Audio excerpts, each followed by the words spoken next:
Hey guys, welcome you all. This is me Neha. आज हम इस वीडियो में लर्न करेंगे summary of the enemy by Pearl S Buck. I know ये story थोड़ी ज्यादा लेंदी है, बट डोंट वरी, हम एक एक पॉइंट को अच्छे से भी कवर करेंगे, फिर भी ये स्टोरी हमारी 10 to 15 मिनट्स में कंप्लीट हो जाएगी। Before moving on, I would say one thing that जिन लाइन्स को मैंने इस तरीके से अंडरलाइन या फिर हाईलाइट किया है, उन पर थोड़ा ज्यादा ध्यान दें, उनको अच्छे से लर्न करें, क्योंकि आपके जो क्वेश्चंस हैं उनके आंसर्स इन लाइन में इजीली मिल जाएंगे। चैनल को सब्सक्राइब नहीं किया है तो इमीडिएटली कर लें, उसके पास जो बेल आइकन है उसे प्रेस कर दें, and if you like this video then hit the like button and you can share with your friends as well. So without getting late, let's get started. ये story world war second के time की है, जब America and Japan एक दूसरे के कट्टर दुश्मन हुआ करते थे। तब डॉक्टर सदाओ थे जो कि सिटीजन ऑफ जापान थे। अब वो एक बार एक बड़े से धर्म संकट में पड़ जाते हैं, क्योंकि एक अमेरिकन सोल्जर मरने की स्थिति में बहते हुए उनके घर पर आ जाता है। जब उसे डॉक्टर सदाओ देखते हैं तो सोचते हैं कि अब मुझे इसके साथ क्या करना चाहिए। बीइंग अ डॉक्टर इसको सेव करना चाहिए, या फिर being a citizen of Japan इसको नहीं बचाना चाहिए। वैसे तो डॉक्टर जब मैं बन रहा था तो मैंने एक बात सीखी है कि कोई भी पेशेंट है तो वो मेरा है, बियॉन्ड द बॉर्डर्स। मैं ये नहीं देखूंगा कि कहाँ का है, कहाँ से बिलोंग करता है, मुझे उसे ट्रीट करना है। बट अगर मैं इसे ट्रीट करूं तो क्या मैं जापान के लिए गद्दार कहलाया जाऊंगा? तो सारे चीजों के आंसर जानने के लिए you will have to watch this video till the end. तो सबसे पहले हम बात करते हैं डॉक्टर सदाओ की अर्ली लाइफ की। डॉक्टर सदाओ का जो घर था वो जापानीज कोस्ट पर था। कोस्ट मीन समुद्री तट या फिर समुद्री किनारे। तो समुद्र के किनारे रॉक्स के ऊपर डॉक्टर सदाओ का घर था, जो कि बेंट पाइन से कवर था। पाइन ट्रीज आपने देखे हैं, इस तरीके के होते हैं जो कि झुके हुए थे। ये पाइन ट्रीज थे, इन पर वो चढ़ने की प्रैक्टिस करते थे without wearing shoes and sandals. जैसे कि उन्होंने देखा था कि जो साउथ के जो लोग होते हैं वो कोकोनट तोड़ने के लिए कैसे चढ़ते हैं। डॉक्टर सदाओ के जो फादर थे वो उन्हें आइलैंड्स घुमाने के लिए ले जाया करते थे, और आइलैंड्स पर जाकर उनके फादर बोलते हैं कि देखो सदाओ बेटा, ये जो तुम आइलैंड्स देख रहे हो ना आसपास, ये आइलैंड्स नहीं है, ये स्टेपिंग स्टोन्स हैं जापानीज के जापान के फ्यूचर के लिए।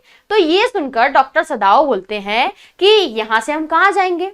तो डॉक्टर सदाओ के फादर बोलते हैं कि देखो, फ्यूचर की कोई लिमिट नहीं होती, जैसा आप करते हो, जैसा आप चाहते हो, वैसा आप फ्यूचर में बन जाते हो। अब ये जो बात थी वो डॉक्टर सदाओ के ब्रेन में जाकर, मन दिल दिमाग में जाकर सेट हो गई थी। डॉक्टर सदाओ के जो फादर थे वो हंसी मजाक जोकिंग वगैरह उनकी नहीं होती थी, और इस बात से डॉक्टर सदाओ को प्रॉब्लम नहीं थी। उनके फादर चाहते थे कि डॉक्टर सदाओ कुछ बड़ा करें अपनी लाइफ में, तो डॉक्टर सदाओ के फादर ने उन्हें अमेरिका भेज दिया at the age of 22 to become a surgeon.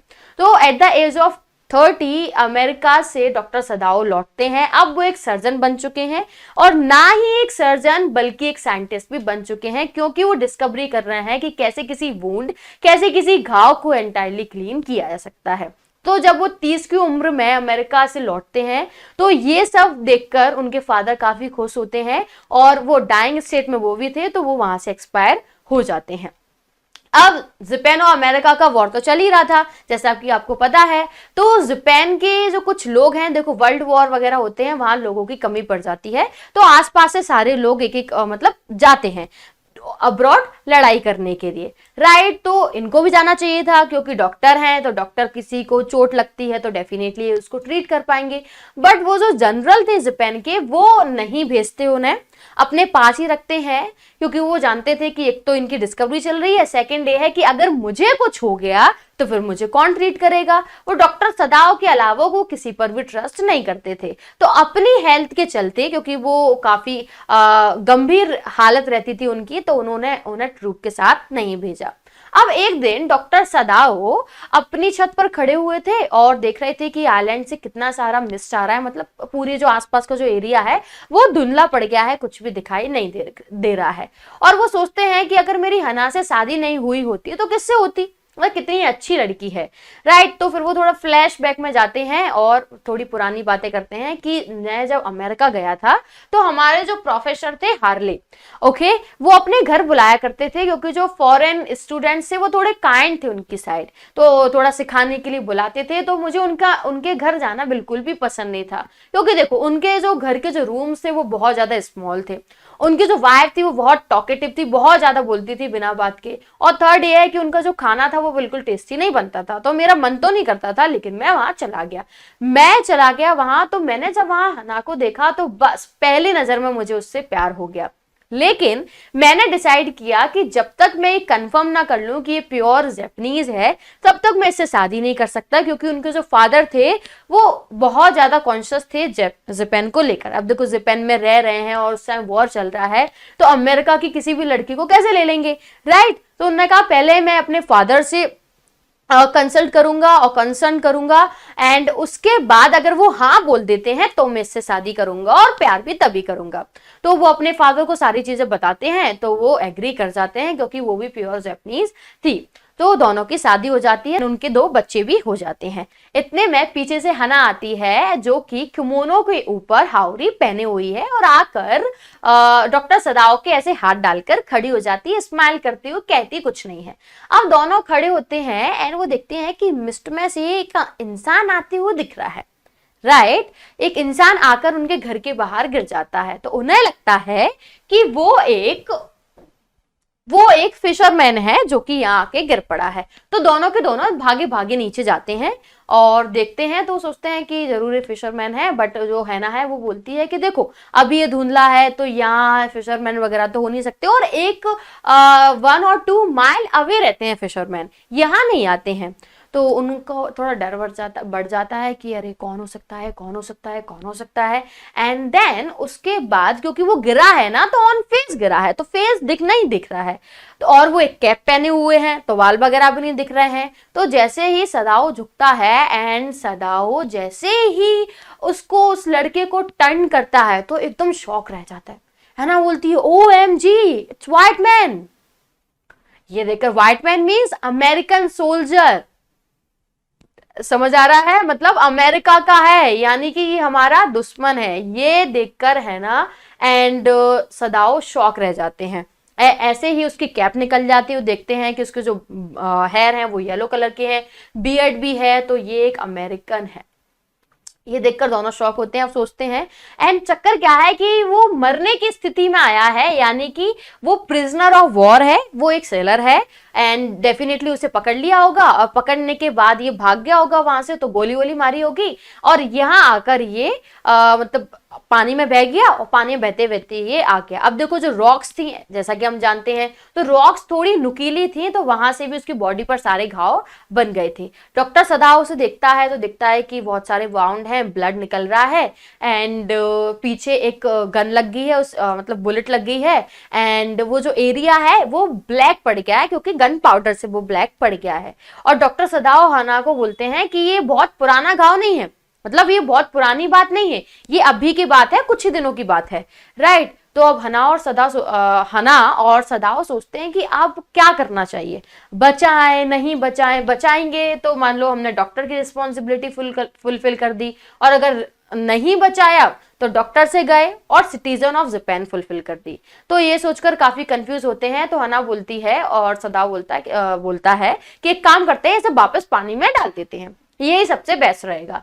तो हना बोलती है हाँ ये सही रहेगा। और इतने में अब डॉक्टर सदाओ हैं, वो काफी एक्सपर्ट हैं, तो उन्हें पता भी नहीं है, फिर भी वुंड पर उनका हाथ चला जाता है, और जो सी मॉस होती है, यानी कि जो ग्रास होती है सी की, उसे लेकर वो उस घाव पर लगा देते हैं। अब दोनों ने डिसाइड तो कर लिया कि इसे पानी में फेंक देते हैं, बट अब वो उसे उठा नहीं पा रहे हैं, क्योंकि वो डॉक्टर हैं, और डॉक्टर अंदर का जो डॉक्टर उन्हें ऐसा करने नहीं दे रहा है। तो डॉक्टर सदाओ पूछते हैं हना से क्या तुम मेरी मदद कर पाओगे, तो हना बोलती है मैं तो नहीं कर पाऊंगी, ओके। एंड सदाओ सोचता है, लेकिन दोनों सोच ही पाते हैं, बस उसे देख रहे हैं, कंटिन्यूअसली उठा नहीं पा रहे हैं, फेंक नहीं पा रहे हैं। फिर हना और सदाओ डिसाइड करते हैं कि एक काम करते हैं, इसे घर ले जाते हैं, इसे ट्रीट करते हैं, और जब ये ठीक हो जाएगा तो फिर हम इसे हैंड ओवर कर देंगे टू द आर्मी। देखो हम इसे पानी में फेंक भी देते, अगर ये अच्छा भला इंसान होता, इसे कोई घाव या इसे कोई प्रॉब्लम नहीं होती, लेकिन ये मरने की स्थिति में, ऐसा मुझसे किया नहीं जा सकता। तो ये दोनों अपने घर पर ले जाते हैं, लेकिन घर पर ले जाते सोचते हैं कि अगर सर्वेंट्स को पता पड़ जाएगा तो वो कैसे रिएक्ट करेंगे, राइट। उन्हें तो लगेगा कि हम गद्दारी कर रहे हैं जापान के साथ, तो कहेंगे कि हाँ हम बता देंगे इन्हें कि हम इसे अभी ट्रीट कर रहे हैं, और जब ये सही हो जाएगा तो हम इसे हैंड ओवर कर देंगे टू द आर्मी। तो फिर वो अपने घर ले जाते हैं, और घर ले जाकर जो कि उनके फादर का जो रूम था जो तब से खाली पड़ा था जब से वो मरे हैं, उसको खोलते हैं और वहां लेटा देते हैं। अब देखो ये आयरनी है, एक साइड तो उनके फादर अमेरिका की जो चीजें थी अमेरिका को पसंद नहीं करते थे, दूसरी साइड अब उन्हीं के रूम में आकर एक अमेरिकन इंसान रह रहा है। उनका जो रूम था ना वो सारी जापान की चीजों से भरा हुआ था, वहां कोई भी आपको एक बाहर की चीज नहीं मिल सकती थी। तो ये यहाँ एक आयरनी बनती है। ओके तो जो सदाओ है वो बोलता है कि एक काम करो, ये जो फर्श वगैरह है वो गंदा हो जाएगा, इसलिए कबर्ड में से थोड़ा ब्लैंकेट वगैरह निकाल दो, उस पर हम इसे लेटा देंगे एंड देन हम इसका ट्रीटमेंट कर सकते हैं। तो डॉक्टर सदाओ और हना डिसाइड करते हैं, ब्लैंकेट वगैरह निकालते हैं। तो फिर वो काफी ज्यादा गंदा है कि देखो पानी में बहते बहते हुआ आया है, सैंड पर गिर गया तो गंदा है। तो डॉक्टर सदाओ डिसाइड करते हैं कि एक काम करता हूं कि पहले मैं इसे वॉश कर देता हूं एंड वॉश करने के बाद हम इसे यहाँ लेटा देंगे तो थोड़ी साफ सफाई बनी रहेगी। तो हना बोलती है कि नहीं, मैं इस इंसान को तुम साफ नहीं करोगे, मैं ऐसा नहीं सह सकती। एक काम करती हूँ, मैं यूमी को बुलाती हूँ। यूमी कौन है? सर्वेंट है जो कि इनके बच्चों की देखभाल करती है, उसे बुलाती हूँ, वो थोड़े टाइम के लिए इसे आएगी और वॉश कर देगी। और एक काम करो, जब तक मैं यूमी के पास जा रही हूँ तुम बाकी सर्वेंट्स के पास जाओ, उनके पास जाकर उन्हें ये चीज बताओ कि हमारे यहाँ एक अमेरिकन सोल्जर आया है, प्रिजनर ऑफ वॉर, एंड ऐसी ऐसी बात है कि अभी हम इसे ट्रीट कर रहे हैं, बाकी बाद में इसे हैंड ओवर कर देंगे। तो डॉक्टर सदाओ है वो सर्वेंट्स के पास चले जाते हैं और है ना यूमी को लेने चली जाती है। तो जब हना जाती है तो वो यूमी को बुलाती है, वो कहती है कि नहीं 2 मिनट रुको, ये बच्चा बस सोने वाला है, मैं इसका बेड बना दूं, सुला दूं, फिर मैं तुम्हारे पास आती हूँ। एंड हना अपने और बच्चे को देखती है, 3 चिल्ड्रन 2 हैं, उन्हें देखकर स्माइल करती है एंड देन यूमी उसे सुलाकर आ जाती है। एंड हना बोलती है कि एक काम करो, पानी गर्म करो और मेरे पास मेरे फादर के रूम में आओ। तो यूमी पानी गर्म करती है और हैना के रूम में आती है और कहती है कि तुम्हें इसे वॉश करना है। तो वो देखती है, पहले तो चलो ठीक है कि वॉश ही तो करना है तो कर दूंगी, बट जब वो उसका व्हाइट फेस देखती है तो वो शॉक की, भैया मैं नहीं करने वाली, आपको करना है तो आप करो, और एक तो ये इतना गंदा है, ऊपर से अमेरिकन है, मैं इसे साफ करूंगी, मुझे आपने बच्चों के लिए रखा है, मैं वो काम कर रही हूँ, लेकिन मैं इसे किसी भी कंडीशन में साफ नहीं करने वाली। है ना बोलती है मैं तुम्हारी ओनर हूं और जैसा मैं बोल रही हूं ना वैसा तुम्हें करना पड़ेगा, राइट। यूमी बोलती है कि मैं नहीं जानती, देखो मुझे नहीं है मतलब कि ये कैसा है, अमेरिकन है और ये इसको चोट लगी है, बाद में हम इसे आर्मी को हैंड ओवर कर देंगे, मैं एक सिंपल सी सर्वेंट हूं और मैं इन सब चीजों में नहीं पढ़ना चाहती, आपको करना है तो आप कर लो, लेकिन मैं तो नहीं करूंगी। ओके तो ये सारी बातें हो जाती हैं। सदाओ वहां सर्वेंट को बुलाता है तो सर्वेंट को ही पता पड़ जाता है, सर्वेंट भी शॉक। अब हना सोचती है कि मुझे ही क्लीन करना पड़ेगा और मैं ही क्लीन करूंगी, और यूमी गुस्से में वहां से चली जाती है। तो हना बोलती कितनी स्टूपिड है, इससे थोड़ा साफ करने को बोला था, वो कर देती तो क्या चला जाता। इतनी बात हो जाती है।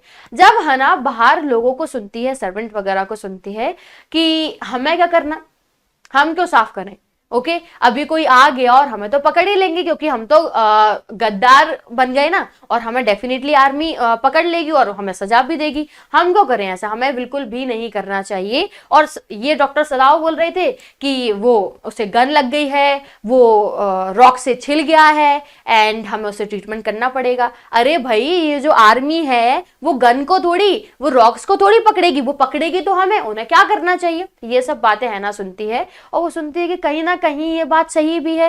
फिर है ना उसे वॉश करती है अच्छे से एंड देन वो उसे गुस्सा आ रहा है कि डॉक्टर सदाओ तब से गए हैं अभी तक आए नहीं हैं, तो वो आवाज लगाती है, सदाओ बहुत सही से आवाज लगाती है, सदाओ आ जाता है अपना कोट वोट पहन के सर्जन का और सारे का सारा सामान लेकर वो आ जाता है। वो कहता है कि अब मुझे इसका ये जो गन है वो बुलेट है वो निकालनी पड़ेगी और तो मेरी हेल्प करना। एंड देन वॉश कर ही दिया है, फिर क्विल्ट पर लेटा देते हैं, फिर उसका थोड़ा ट्रीटमेंट करना स्टार्ट करते हैं। तो जैसे ही वो गन बुलेट अंदर फंसी हुई है और जैसे ही उसे बाहर निकालते हैं तो वहां से ब्लड आना स्टार्ट हो जाता है। तो सदाओ बोलते हैं कि काम करो और ब्लैंकेट वगैरह आसपास बिछा दो, सो दैट क्या होगा कि ये जो रूम है वो गंदा नहीं होगा, लेकिन उसमें से इतना ब्लड निकलता है कि सब कुछ बिछाने के बाद भी वो गंदा हो जाता है। अब ये जो प्रिजनर ऑफ वॉर है वो डाइंग स्टेट में है, वो बेहोश है, फिर भी उसके मुंह से आवाज आ रही है कि उसे थोड़ा दर्द हो रहा है। तो यहाँ सदाव बोलते हैं कि एक काम करो, इसे एनेस्थीसिया दे दो तो ये बेहोश हो जाएगा और फिर हम अच्छे से ट्रीटमेंट कर पाएंगे। तो हैना बोलती है कि देखो आज से पहले मैंने ऐसा किया नहीं है तो मैं नहीं जानती कि कैसे होगा। तो सदाव बोलता है कि देखो वेरी इजी है, कॉटन में थोड़ा सा इसे लो और इसकी नॉस्ट्रल्स पे लगा दो और ये बेहोश हो जाएगा। तो इसके बाद ऐसा हैना कर देती है। फिर डॉक्टर सदाव उसकी बुलेट निकाल देते हैं, ट्रीट कर देते हैं, आराम से पट्टी वगैरह कर देते हैं और बाहर जाते हैं। तो सर्वेंट और जो यूमी है वो कहते हैं कि देखो अगर आपने इसे हैंडओवर नहीं किया तो हम यहाँ काम नहीं कर सकते, क्योंकि हम सर्वेंट्स हैं, हमारे पास वैसे भी ज्यादा पैसा नहीं है। अगर हमें गद्दार घोषित कर दिया गया तो फिर हम आगे चल के क्या करेंगे, तो या तो आप इसे निकाल दो या हम निकल जाएंगे, आपको दोनों में से किसी एक को चुनना है। उन्होंने कहा कि देखो ट्रीट ही तो करना है। उन्होंने कहा नहीं, अब हम जा रहे हैं। तो सारे सर्वेंट्स एंड यूमी पूरा बैकपैक करती है और यूमी बोलती है कि देखो मैं भी घर जा रही हूँ अपने, अब मैं काम से नहीं आऊंगी, काम पर नहीं आऊंगी, लेकिन हाँ अगर ये बच्चे रोते हैं तो आपको पता है मेरा घर कहाँ है, आप मुझे बुलवा लेना, मैं आ जाऊंगी। लेकिन अब वो परेशान है कि इतना सारा काम कैसे होगा और ऊपर से प्रिजनर है, उसे देखकर ही वो डर जाती थी, राइट। तो फिर अब वो सुबह उठती है तो देखती है कि अब तो कोई काम भी नहीं हुआ, मुझे काम भी करना है। तो सदाओ बच्चों की टेक केयर करता है और हैना खाना वाना बनाती है, बाकी सारे काम करती है। एंड 4 to 5 डेज तक अब कंटिन्यूसली सदाओ डेली उसको एग्जामाइन करता है, उसका वूंड चेक करता है एंड उसे ट्रीट करता है। अब धीरे धीरे प्रिजनर ऑफ वॉर इस लड़के को होश आने लगा है। वो उसे देखकर करता है कि ये ज्यादा बड़ा नहीं होगा, हैना से बोलता है कि ये ज्यादा बड़ा नहीं है, अप्रोक्स 25 ईयर ओल्ड है ये बच्चा, राइट। एंड फिर से सदाओ से ट्रीट करने जाते हैं और ट्रीट करने के लिए जाते हैं, देखते हैं कि इसे होश आना स्टार्ट हो गया है। तो वो पूछता है कि आपने मुझे क्यों बचाया और अब आप मेरे साथ क्या करना चाहते हैं। तो सदाओ मन में सोचता है कि मुझे भी नहीं पता कि तुम्हारे साथ मुझे करना क्या है। तो उसने कहा कि देखो तुम शांत रहो और जब तक मैं पूछूं ना तब तक मैं अपना निम्नतम मत बताना। इतना सुनते ही उसे थोड़ा बुरा लगता है और वो वापस से लेट जाता है और सदाओ उसे बोलता है कि देखो एक दिन में सिर्फ एक बार ही चलना, ज्यादा चलोगे तो अभी नहीं चल पाओगे, लेकिन थोड़े टाइम बाद तुम पूरी तरीके से ठीक हो जाओगे। तो वहां ये ठीक हो गया है। अब सदाओ सोचता है कि मुझे जनरल को बताना पड़ेगा इस चीज के बारे में, क्योंकि अगर बाहर से पता पड़ गई तो बड़ी परेशानी हो जाएगी। एक दिन हैना खाना बना रही होती है तो उसके घर में कुछ सोल्जर्स आते हैं, तो हैना उसे देखकर डर जाती है और सोचती है कि अब हम पकड़े गए हैं और अब हमें सजा होगी। इतना सोच के वो बहुत ज्यादा डर जाती है। तो वो कहती है कि सदाओ कहाँ है, और सुनकर डर गई।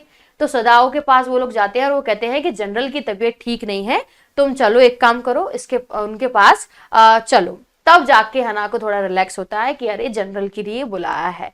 तो वो हैना बोलती है सदाओ से कि मुझे लगा था कि इन्हें पता पड़ गया है और इनने तुम्हें सजा के लिए बुलाया है। तो उससे कहता है कि यू डोंट वरी, मैं जा रहा हूं और आज कुछ फिगर आउट कर ही लूंगा। तो सदाओ जनरल के पास जाता है और जनरल को सारी बातें बताता है। तो यहाँ जनरल टाकिमा बोलते हैं कि मुझे पता है तुम इंटेलिजेंट हो, बाय प्रोफेशन तुम डॉक्टर हो और तुम्हें बचाना ही पड़ेगा, मैं इस बात को समझ सकता हूँ, टेंशन मत लो, मैं तुम्हें सजा ही दूंगा। क्योंकि अगर मैं तुम्हें सजा दे भी दूं तो फिर अगर नेक्स्ट डे मुझे ऑपरेशन की जरूरत पड़ गई तो वो कैसे होगा, राइट। और मैं तुम्हारे अलावा किसी और पर ट्रस्ट नहीं कर सकता। और यही बात कहीं ना कहीं सदाओ वो जानता था। तो वो बोलता है कि मैं किसी पर ट्रस्ट नहीं कर सकता, क्योंकि जर्मनी के डॉक्टर्स तो ऐसे हैं कि मेरी सर्जरी कर देंगे और मैं मर जाऊं उस सर्जरी में तो बोलेंगे कि अरे सर्जरी तो सक्सेसफुल हुई। तो मैं ऐसा नहीं कर सकता, बट तुम टेंशन मत लो, मेरे कुछ प्राइवेट असर्शंस हैं, मैं उन्हें तुम्हारे घर नाइट में भेजूंगा उन्हें मारने के लिए, और तो और मैं बॉडी भी उसकी वहां से उठवा लूंगा, तो तुम पर इल्जाम नहीं आएगा। तो ये सुनकर सदाओ काफी सेटिस्फाइड होता है। वो सोचता है कि सोल्यूशन मिल गया। लेकिन ये बात मैं हैना को नहीं बताऊंगा, क्योंकि अगर मैं उसे बता दूं तो उसे टेंशन हो जाएगी। ये सारी चीजें उसने आज से पहले देखी नहीं है तो वो काफी डर जाएगी। ये नहीं बता सकता, लेकिन हाँ जब ये प्रॉब्लम पूरी तरीके से सॉल्व हो जाएगी तो हैना को बता दूंगा। अब सदाओ अब अपने घर जाता है, फिर से एक बार उसके वुंड को चेक करता है एंड वुंड को चेक करने के बाद वो कहता है कि हाँ तुम ठीक हो, थोड़े दिन में 1-2 दिन में और सही हो जाओगे, राइट। तो अब नाइट में सब सो जाते हैं। सदाओ को काफी डर लग रहा है कि आज तो असर्शंस आने वाले हैं। अब जब हवा चल रही है, कहीं कर्टेन हिल रहे हैं, राइट, किचन में कोई भी बर्तन गिर जाए तो उसे लगता है कि असर्शंस आए एंड उसको मारा और उसको उठा के ले गए। तो इन सब आवाज को सुनकर हैना थोड़ी उठती है। तो वो कहता है कि देखो तुम मत उठो, मैं चेक करता हूँ, तुम बिल्कुल मत उठो। तो वो जाता है, वो देखता है कि अरे तो कर्टेन है। ओके तो ऐसे उसकी पूरी टेंशन में नाइट चली जाती है और कोई भी असर्शंस नहीं आते हैं। सेकेंड डे वो सोचता है कि सेकेंड डे आएंगे, सेकेंड डे भी वो काफी वेट करता है, नाइट में फिर ऐसी चीजें होती हैं, आवाज होती हैं, लेकिन वो हना को नहीं उठने देता क्योंकि उसे लगता है कि ऐसा नहीं असर्शंस आ जाएं और ये मरते हुए देख ले तो काफी इसे डर हो जाएगा। तो वही बार बार चेक करने उठता है। तो first day, second night, third night ऐसे निकल जाती है, कोई भी नहीं आता है। अब यहाँ डॉक्टर सदाव डिसाइड करते हैं कि देखो मैंने इसे अब बचाया क्या मरने के लिए था, मैंने इसे बचाया, मैंने इसका ट्रीटमेंट किया, मैं इसे मरने भी नहीं दे सकता और ये लोग आ भी नहीं रहे हैं।